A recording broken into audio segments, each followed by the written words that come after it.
Hold on, let me cut off all these. Mom, I have subscribers counting on me to film this video, all 9 of them. Hello guys, welcome to week 2. My mom, for starters, is over here chopping things. She doesn't want to be seen, but she will be heard. So that's what that sound is. All right, a round of applause for my mother, cameo appearance. Anyways, this week's category for my cooking things is Nightshades. And whenever I saw that category, I didn't know what nightshades were, and so I looked it up. And in my first little round of Google research, all I could find was that nightshades were a plant related to potatoes that were poisonous. So apparently I was supposed to make poison. Anyways, I did a little bit more research into it and found out that nightshades are potatoes, tomatoes, peppers, a few other, where the leafy, like the plant part of the vegetable is like toxic, but the vegetable itself is not. I don't know. Anyways, so I'm going to be making a, what do they call it? Rustic tomato basil tart.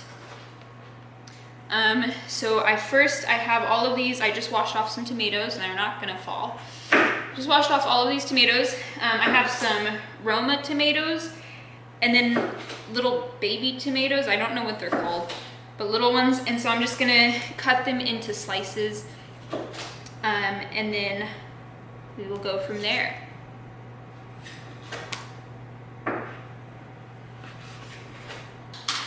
Okay, all of my I'm spilling juice. All of my tomatoes are chopped. They were a little juicy. But now I'm supposed to arrange them in a single layer on several layers of paper towels and then sprinkle the top with salt. So I have some like towels set out over here. It's not quite cheesecloth, but it's similar. And I'm just gonna lay these out on top of those since we don't have any paper towels.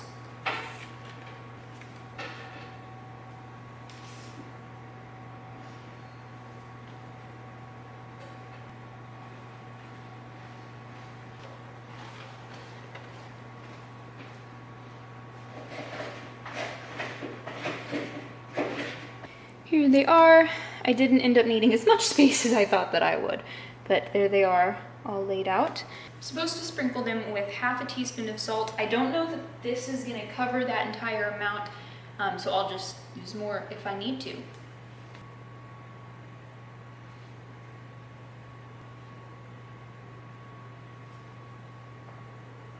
All right, now I'm just gonna let those sit over there for about 20 minutes, and then I will blot the tops off with another one of the towels. So the next thing I'm gonna do is I'm gonna start making the crust for this tart. So in a food processor, I'm gonna put a cup of corn kernels. It says fresh, mine are frozen. It's okay, it's all we have. And then a tablespoon of lemon juice and 3 tablespoons of sour cream.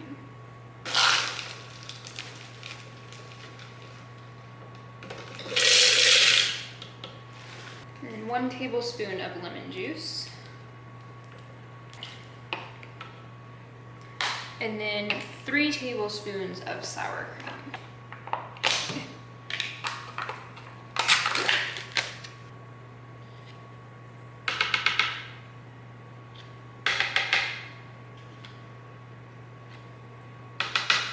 And now I'm just gonna blend this up until it's smooth.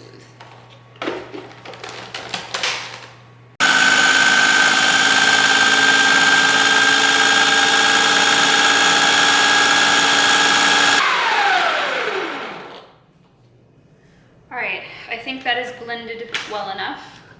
Maybe the frozen corn wasn't such a great plan because it did act a little weird when I tried to blend it up, but I think it'll still work. Set that to the side. And now I'm going to put together the rest of the crust. So it's gonna be 1½ cup of flour, and I will be using this gluten-free baking flour. My family is gluten-free, and so this is my favorite flour that I've found to use for just straight substitutions. So if I can open it. So 1½ cup. Here's 1.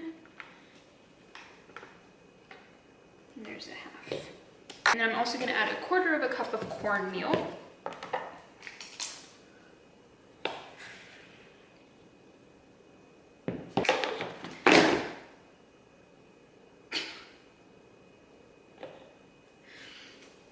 I just broke our lid.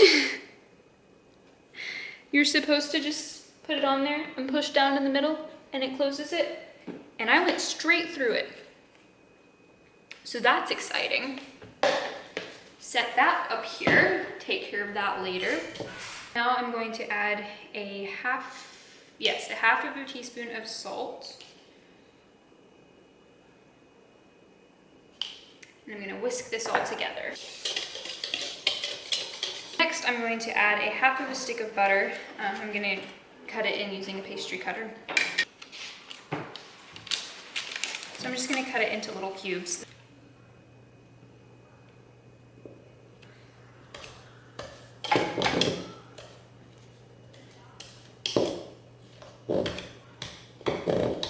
I have all of the butter pretty well mixed in here, so I'm gonna add the corn mixture that we made in the food processor earlier.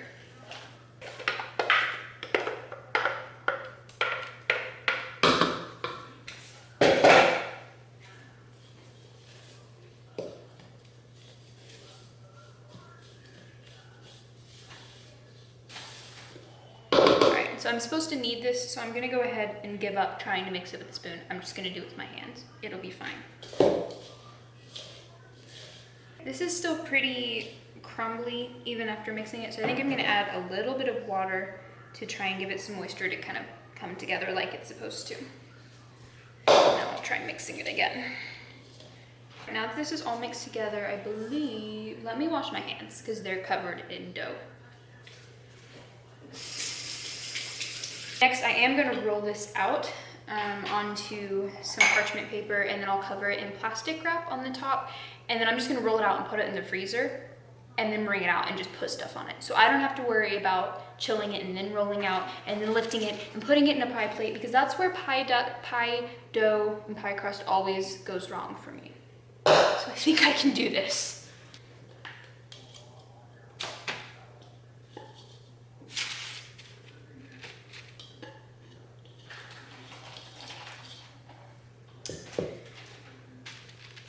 So now I'm just gonna press it out.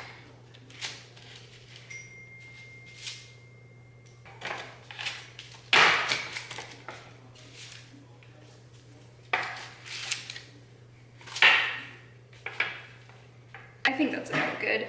And now I'm going to cover this, and then I'm going to go and put it in the freezer for 10 minutes. I'm just gonna cover it with the paper towel because we don't have any plastic wrap. Slide that into the freezer.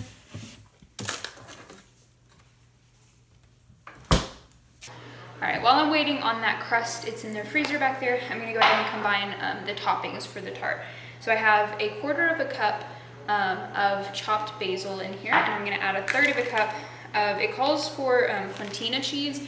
We couldn't find any fontina by itself, so this is like a mix that has fontina in it. So I'll just add 1/3 cup in there. Then I'm also gonna add a tablespoon of oregano.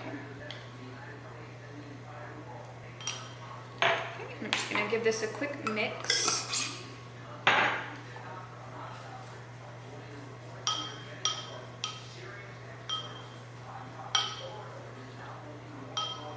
Okay, and then in a separate bowl, I'm gonna combine 2 tablespoons of flour and a little bit of salt.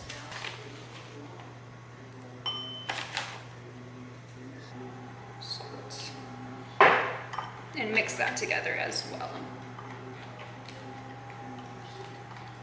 All right, now I believe it's been long enough on that crust. Oh, and I forgot to film this part. I did put the paper towel over the tomatoes and blot those off, but I didn't record that, so it happened. So I'm gonna go and grab the crust out of the freezer, and then we can start assembling it. So I'm going to first put all of this cheese mixture on top of the crust. I'm just gonna spread it, but I wanna leave about 1.5 inch border because we're gonna fold the crust up around the sides.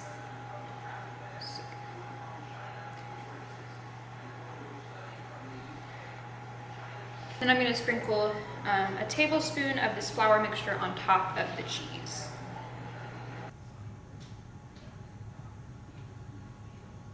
And the next layer is gonna be half of our tomatoes, the salted tomatoes from earlier.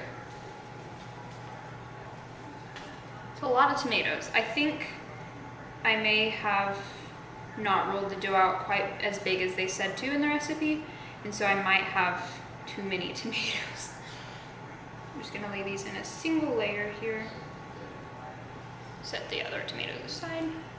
And then I'm gonna put the remaining flour mixture on top of these.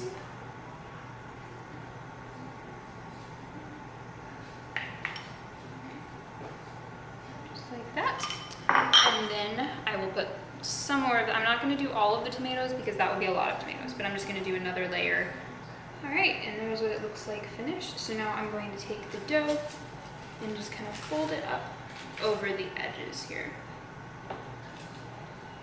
It is a little crumbly, so I'm gonna try not just disintegrate it all.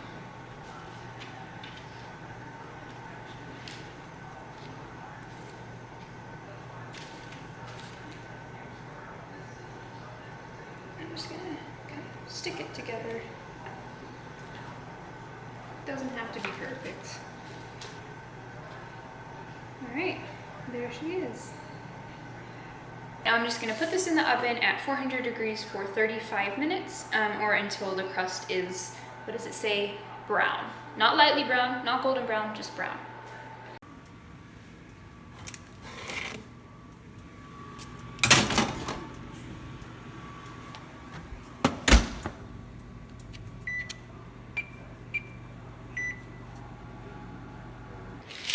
And here it is, just out of the oven. Try not to drop it. It looks pretty good. It smells really good. But I think I'm going to transfer it onto a pizza stone and then finish off a couple extra toppings.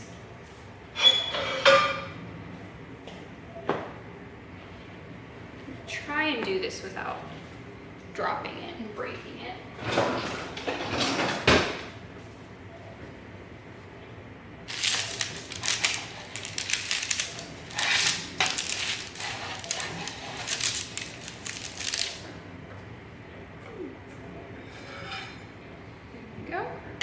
All right, now to finish this off, I'm just gonna put some, this is just crushed, or just black pepper, cracked black pepper. I'm just gonna sprinkle a little bit on top. I was also supposed to put some fresh basil on top, but I didn't realize that and put it all inside, so I'm not gonna do that. But there it is, the finished product. And now I'm gonna go eat dinner because I've been smelling this and it smells really good and I want to eat it. So thank you guys for watching. I hope you enjoyed this video. Comment below if you think that I met the challenge for this week. The challenge was Nightshades. So comment below if you think I met that challenge or not, and be sure to tune in for next week's video. Bye guys.